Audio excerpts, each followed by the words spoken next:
Hello and welcome to all of you, this is Prashant Jha. और बच्चों, आज मैं यहां पे बात करने वाला हूं कि आपके एग्जाम में जो सोशल साइंस के क्वेश्चंस आएंगे वो किस तरह के होने वाले हैं। चाहे वो 2-3 मार्क्स के क्वेश्चन हो, चाहे वो एमसीक्यू हो, चाहे वो केस बेस्ड क्वेश्चन हो, या फिर मैप से हिस्ट्री में कितने मार्क्स के क्वेश्चन आते हैं, ज्योग्राफी में कितने मार्क्स के क्वेश्चन आते हैं, और कौन कौन से एरिया में क्वेश्चन आते हैं।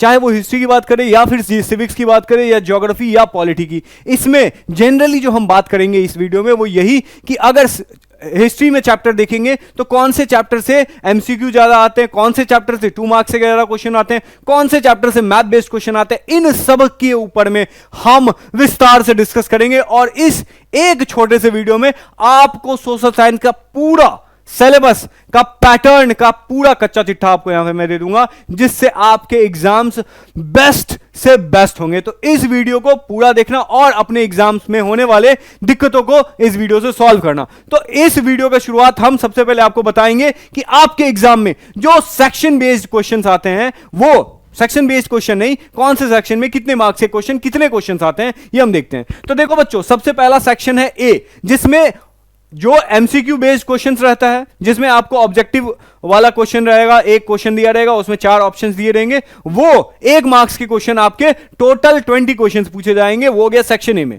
सेक्शन बी में बच्चों 2 मार्क्स के क्वेश्चन पूछे जाएंगे। कितने क्वेश्चन पूछे जाएंगे सर जी? तो 4 क्वेश्चन आपको 2 मार्क्स के पूछे जाएंगे। सेक्शन सी 3 मार्क्स के होने वाले हैं बच्चों, और ये आपको 5 क्वेश्चन जो कि 3 मार्क्स होंगे वो पूछे जाएंगे। फिर सेक्शन डी आ गया जो कि 5 क्वेश्चन, मतलब एक क्वेश्चन पे आपको 5 मार्क्स मिलेंगे। और ये ऐसे कितने क्वेश्चन होंगे? तो ये 4 क्वेश्चन आपके एग्जाम में पूछे जाएंगे सोशल साइंस में। सेक्शन ई 4 मार्क्स का आ गया, ये आपका कॉम्पिटेंसी बेस्ड क्वेश्चंस रहेंगे, जो आपके 3 क्वेश्चन पूछे जाएंगे। केस बेस्ड क्वेश्चन से ये रहेगा। और जो सेक्शन एफ, जो टोटल मैप वर्क आपका रहेगा, वो आपके 1 रहेंगे। मतलब इसमें आपको ज्योग्राफी से भी एक मैप होगा और हिस्ट्री से भी एक मैप होगा, और ये आपको एक क्वेश्चन पूछा जाएगा। टोटल 80 नंबर के क्वेश्चन होंगे, 80 मार्क्स के क्वेश्चन होंगे। और डिपेंड ये करता है कि आपकी स्ट्रेटजी कैसे रहेगी। सबसे पहले आप एमसीक्यू सॉल्व करते हैं, चाहे सबसे पहले आप 2-3 मार्क्स के क्वेश्चन सॉल्व कर लेते हैं, चाहे आपने सोचा होगा कि सबसे पहले बड़े जो विलन है उनको हटाएं, इसीलिए 5 मार्क्स के क्वेश्चन सॉल्व कर लो।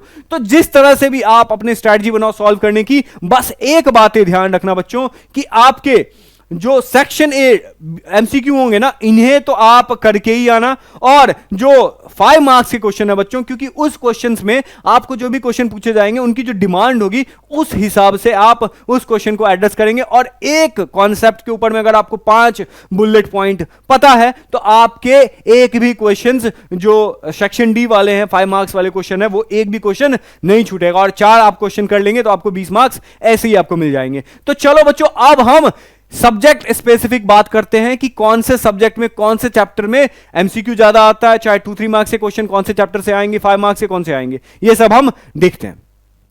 ओके बच्चों, तो सबसे पहले बात हम करते हैं हिस्ट्री की, क्योंकि हिस्ट्री में हो जाता है सबसे इंपॉर्टेंट। क्योंकि बच्चों को rise of nationalism in Europe हो, चाहे नेशनलिज्म इन इंडिया हो, ये सारी चीजें नई नई पता चलती है। इसमें बहुत सारा फैक्ट होता है, बहुत सारी कॉन्सेप्चुअल क्लैरिटी बच्चों के अंदर नहीं होती है। तो इसमें बच्चों rise of nationalism in Europe जो हो गया, ये सबसे कंफ्यूजिंग चैप्टर है। इसमें से आपको एक एमसीक्यू पूछा जाएगा, ठीक है, एक एमसीक्यू पूछा जाएगा जो कि 1 मार्क्स का होगा, और एक 5 मार्कर क्वेश्चन होगा, लॉन्ग आंसर्स वाले क्वेश्चन। मतलब आप एक क्वेश्चन का अगर आप जवाब देते हो इसमें तो आपको 5 मार्क्स मिल जाएंगे। तो मतलब टोटल 6 मार्क्स के क्वेश्चन आपको rise of nationalism in Europe से पूछा जाएगा। नेशनलिज्म इन इंडिया से 2 एमसीक्यू आपको रहेंगे और 2 केस कॉम्पिटेंसी बेस्ड क्वेश्चंस रहेंगे, जिससे आपको टोटल 8 मार्क्स का क्वेश्चन नेशनलिज्म इन इंडिया से मिल जाएगा।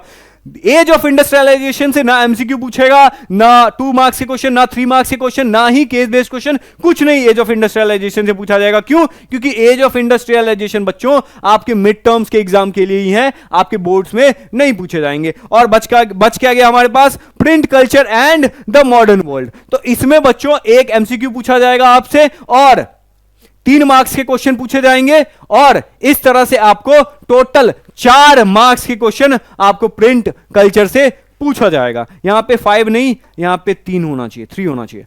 अब ये हिस्ट्री की तो बात हो गई, अब हम चलते हैं ज्योग्राफी की तरफ। तो ज्योग्राफी में बच्चों जो भी चैप्टर्स हैं जैसे कि रिसोर्स एंड डेवलपमेंट हो गया, ये आपको एक एमसीक्यू आ जाएगा इसमें 1 मार्क्स का।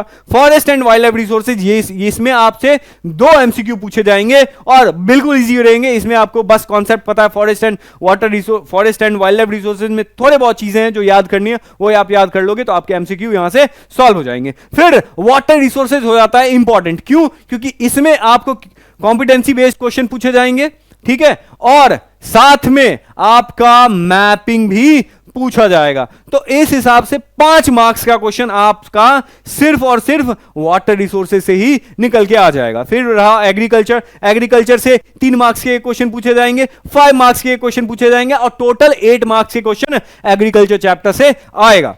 और मिनरल्स एंड एनर्जी रिसोर्सेज से आपके सिर्फ मैपिंग आएंगे बच्चों। इसमें आपको पूछ देगा कि आयरन हो गया, कोयला हो गया, चाहे क्रूड ऑयल हो गया, पेट्रोलियम हो गया, ये इंडिया के कौन से स्टेट में पाया जाता है, ये आपको मैप में पूछा जाएगा और आप इसको आसानी से मैप वॉक के जरिए जो कर सकते हैं। और ये मैप वॉक जो वीडियो है ये आपको यूट्यूब पे हमारे मिल जाएगा, ठीक है। अब देखो मिनरल्स एंड एनर्जी हो गया। अब मैन्युफैक्चर इंडस्ट्री से बच्चों 2 मार्क्स के क्वेश्चन पूछे जाएंगे, जिससे बन के आता है कि टोटल 2 मार्क्स के क्वेश्चन आपको मैन्युफैक्चरिंग इंडस्ट्री से निकल जाएंगे। अब last chapter lifelines of national economy है बच्चों। इस लाइफलाइन ऑफ इकोनॉमी से आपको कोई क्वेश्चन नहीं पूछा जाएगा, कोई क्वेश्चन नहीं, बस एक क्वेश्चन पूछा जाएगा, वो भी आपका मैप वर्क का होगा। मतलब लाइफलाइंस ऑफ इकोनॉमी में पोर्ट्स कहां है, एयरपोर्ट्स कहां है, इन सभी के ऊपर में रेलवे लाइन कितना बिछा हुआ है, इन सभी के ऊपर में आपको सिर्फ एक क्वेश्चन पूछा जाएगा मैप से। तो आप लाइफलाइन ऑफ नेशनल इकोनॉमी अगर आप पूरा चैप्टर उल्टा के पढ़ रहे हो तो मत पढ़ो, ठीक है। अब हम चलते हैं सिविक्स की तरफ। तो सिविक्स में टोटल है 5 चैप्टर, जिसमें पावर शेयरिंग से 1 मार्क्स के 1 क्वेश्चन आएंगे, एमसीक्यू के 1 एमसीक्यू आएगा, 2 मार्क्स के 1 क्वेश्चन आएंगे और टोटल अगर हम बात करें तो 3 मार्क्स के क्वेश्चन आपको पावर शेयरिंग चैप्टर से मिल जाएगा। फेडरलिज्म से बच्चों 3 एमसीक्यू क्वेश्चन रहेंगे और 2 मार्क्स के क्वेश्चन रहेंगे, तो मतलब टोटल 5 मार्क्स का क्वेश्चन आपको फेडरलिज्म चैप्टर से मिल जाएगा। फिर अगर हम तीसरे चैप्टर जेंडर, रिलीजन, कास्ट की बात करें तो एमसीक्यू 2 रहेंगे, 2 एमसीक्यू पूछे जाएंगे और 3 मार्क्स के 1 क्वेश्चन पूछे जाएंगे। और इस तरह से अगर हम बात करें तो टोटल 5 मार्क के question gender, religion and caste से पूछे जा सकते हैं। और पॉलिटिकल पार्टी से फिर 1 क्वेश्चन पूछा जाएगा। और ये सबसे हमें इंटरेस्टिंग चीज है बच्चों, क्योंकि पॉलिटिकल पार्टी से पिछले सालों में उतने ज्यादा क्वेश्चन नहीं पूछे जा रहे थे, लेकिन इस साल पॉलिटिकल पार्टी से सीबीएसई बोर्ड ने बोला है कि हम आपसे 5 मार्क्स के क्वेश्चन पूछने की पॉसिबिलिटी बन जाती है। तो इससे टोटल 6 मार्क्स के क्वेश्चन आपके पॉलिटिकल पार्टी से निकल गए। आउटकम्स ऑफ डेमोक्रेसी से सिर्फ और सिर्फ 1 एमसीक्यू क्वेश्चन आप अगर कर लेते हैं तो आपके एग्जाम्स में अच्छे मार्क्स आ जाएंगे। तो ये रहा सिविक्स का बच्चों। अब हम बात कर लेते हैं अपना इकोनॉमिक्स। तो इकोनॉमिक्स में बच्चों 4 चैप्टर इंपॉर्टेंट हैं। 4 चैप्टर में डेवलपमेंट हो गया, जिससे आपको 1 एमसीक्यू पूछा जाएगा और 1 कॉम्पिटेंसी बेस्ड क्वेश्चन पूछा जाएगा, जो टोटल 5 मार्क्स के क्वेश्चन आपको सिर्फ पहले चैप्टर से ही, डेवलपमेंट से ही निकल के आ जाएगा। सेक्टर्स ऑफ इंडियन इकोनॉमी से आपको 1 एमसीक्यू तो मिलना तय है और दूसरा 2 मार्क्स, 2 क्वेश्चन आपको 3 मार्कर पूछे जाएंगे, ठीक है। अब यहां पे अगर हम मनी एंड क्रेडिट की बात करें बच्चों, तो इस चैप्टर से आपको 1 एमसीक्यू पूछा जाएगा और 1 5 मार्क, जिसे आप बनाएंगे तो आपको 5 मार्क्स मिल जाएंगे। और ये समझो कि आपको ऐसे बताएगा कि राम एक शू मेकिंग कंपनी चला रहा है, उसके शू प्रोड्यूस करने हैं, तो वो कहां से क्रेडिट लेगा। इस तरह के क्वेश्चन आपको मनी एंड क्रेडिट से पूछा जाएगा। ग्लोबलाइजेशन, तो बच्चों ग्लोबलाइजेशन से आपको 2 एमसीक्यू पूछे जाएंगे बस, इसके अलावा और आपको इकोनॉमिक्स में कुछ नहीं करना है। और बच्चों इस तरह से अगर आप प्रिपरेशन करेंगे तो मैं आपको दावे के साथ कह सकता हूं कि अगर आप वेटेज को ध्यान में रखेंगे, अगर आप चैप्टर्स को ध्यान में रखेंगे कि कौन सा चैप्टर कितना इंपॉर्टेंट है, अगर आप इस तरह से प्लानिंग करेंगे तो आप बोर्ड्स में अपने जितने भी दोस्त हैं उन सब सारे दोस्तों से अच्छे मार्क्स लेके आओगे। तो इस तरह से प्लानिंग करनी है। और अगर आपको यह वीडियो अच्छा लगा हो तो आप इसे लाइक कीजिए, और किन टॉपिक्स के ऊपर में आपको वीडियो चाहिए ये आप मुझे कमेंट में बता सकते हैं। लेकिन आपको अगर सोशल साइंस से डर लग रहा है, सोशल साइंस को कैसे टैकल करना ये समझ में नहीं आ रहा है, तो आप कमेंट में यस बोल सकते हैं, जिससे मैं इसके ऊपर में एक आपके लिए नेक्स्ट वीडियो लेके आ जाऊंगा। तो बच्चों मिलते हैं आपसे नेक्स्ट सेशन में, तब तक के लिए थैंक यू सो मच।